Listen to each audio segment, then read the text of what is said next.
Hello guys, এখন বাজে হচ্ছে 11:52। রান্নাবান্না আমাদের সব কমপ্লিট হয়ে গেছে। সকালবেলায় রান্নাবান্না কমপ্লিট হয়ে যায়। তো শুধু একটা মাছের তরকারি বাকি ছিল। কই মাছের তরকারি করেছিল, ভাত করেছিল, আর হলো চিচিঙ্গা ভাজা করেছিল। ওগুলো খাওয়া হয়ে গেছিলো। কই মাছ আমি খাই না, সেই জন্য মৌলা মাছ এনেছিল। মৌলা মাছের ঝাল করা হয়েছে, সেটা তোমাদের দেখাচ্ছি।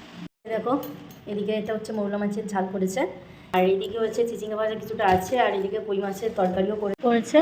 সবাই বলে কই মাছ খাওয়া নাকি ভালো, কিন্তু আমি সেটা খাই না। যেগুলো ভালো জিনিস সেগুলোই আমি খাই না। তো এইদিকে আম এনে রেখেছে, দেখো তোমাদের দেখাচ্ছি ব্যাক ক্যামেরায়। দেখো, গাছ থেকে আম কুড়ি নিয়ে এসছে। আরও ছিল, বাকিগুলো নিয়ে গেছে বিক্রি করার জন্য। আর ওই পাশেও কয়েকটা আছে, চলো তোমাদের দেখাচ্ছি। এই কটা আছে, এগুলো কয়েকটা কাঁচা কাঁচা, এগুলো পুরোই কাঁচা বলতে গেলে। দেখো, এগুলো পুরোই কাঁচা।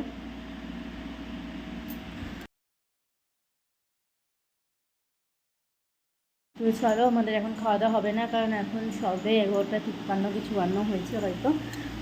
তো এখন খাবো না, 1:30-2টার দিকে খাবো। 1:00টার সময়ই খাওয়ার ইচ্ছা আছে, তখনই খাবো। তো এখন একটুখানি শুয়ে থাকি। বারান্দাটা একটু ঠান্ডা, ভেতরে ঘরটা খুবই গরম, শোয়া যায় না। এর জন্য বাইরেটাই স্ট্যান্ড ফ্যানটা চালিয়ে শুয়ে আছি। এই যে দেখো, আমি দেখাচ্ছি, স্ট্যান্ড ফ্যানটা চালিয়ে শুয়ে আছি। তাও এদিকটা একটু রোদ লাগছে হালকা হালকা, কিন্তু ঘরে আরও বেশি গরম। উপরে ঘর তো কোনো পাই দেওয়া যাচ্ছে না, আর নিচে ঘরটা তো আর বলা লাভ নেই। তো চলো, টাটা, দেখা হচ্ছে নেক্সট ভিডিওতে।